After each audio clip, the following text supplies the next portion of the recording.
Suzuki நிறுவனம் தனது முதல் எலக்ட்ரிக் கே காரான ஈஸ்கை மாடலை அறிமுகப்படுத்தியுள்ளது. நகர்ப்புற பயன்பாட்டை மையமாக கொண்டு உருவாக்கப்பட்டுள்ள இந்த காம்பாக்ட் எலக்ட்ரிக் கார் ஒருமுறை சார்ஜ் செய்தால் சுமார் 310 கிலோமீட்டர் வரை செல்லும் திறன் கொண்டதாக தெரிவிக்கப்பட்டுள்ளது. இந்த கார் உயரமான மற்றும் பாக்ஸி வடிவமைப்பை கொண்டுள்ளது.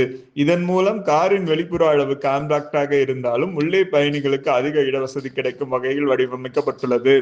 இந்த கார் கடந்த ஆண்டு டோக்கியோ மோட்டார் ஷோவில் கான்செப்ட் மாடலாக காட்சிப்படுத்தப்பட்டிருந்தது.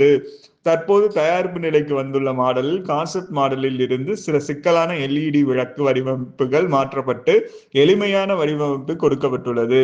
காரில் முன்புற சக்கரங்களுக்கு பவரை வழங்கும் சிங்கிள் எலக்ட்ரிக் மோட்டார் பயன்படுத்தப்பட்டுள்ளது. இது சுமார் 63 பிஹெச்பி பவர் வழங்கும் என்று தெரிவிக்கப்பட்டுள்ளது.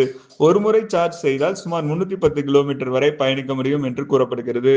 இதனால் தினசரி நகர்ப்புற பயணம் மற்றும் குறுகிய கால பயணங்களுக்கு ஏற்ற எலக்ட்ரிக் காராக இது இருக்கும் என்று எதிர்பார்க்கப்படுகிறது. இந்த காரில் 10.1 inch touch screen infotainment system, digital instrument cluster மற்றும் கனெக்டட் நேவிகேஷன் ஆகியவை இடம்பெற்றுள்ளன. இதில் உள்ள நேவிகேஷன் சிஸ்டம் காரின் பேட்டரியில் இருக்கும் சார்ஜ் மற்றும் போக்குவரத்து நிலை ஆகியவற்றை கணக்கில் எடுத்துக்கொண்டு பயணத்திற்கான சிறந்த பாதை மற்றும் சார்ஜிங் நிலையங்களையும் பரிந்துரைக்கும். மேலும் ஈஸி டிரைவ் பெடல் என்ற வசதியும் கொடுக்கப்பட்டுள்ளது. ஆக்சிலேட்டரில் இருந்து காலை எடுத்தவுடன் காரின் வேகம் அதிகமாக குறையும். இதனால் அடிக்கடி பிரேக் மற்றும் ஆக்சிலேட்டரை பயன்படுத்த வேண்டிய அவசியம் குறையும். இந்திய மதிப்பில் இந்த காரின் விலை சுமார் 26 லட்சம் வரையில் இருக்கும் என்று கூறப்படுகிறது.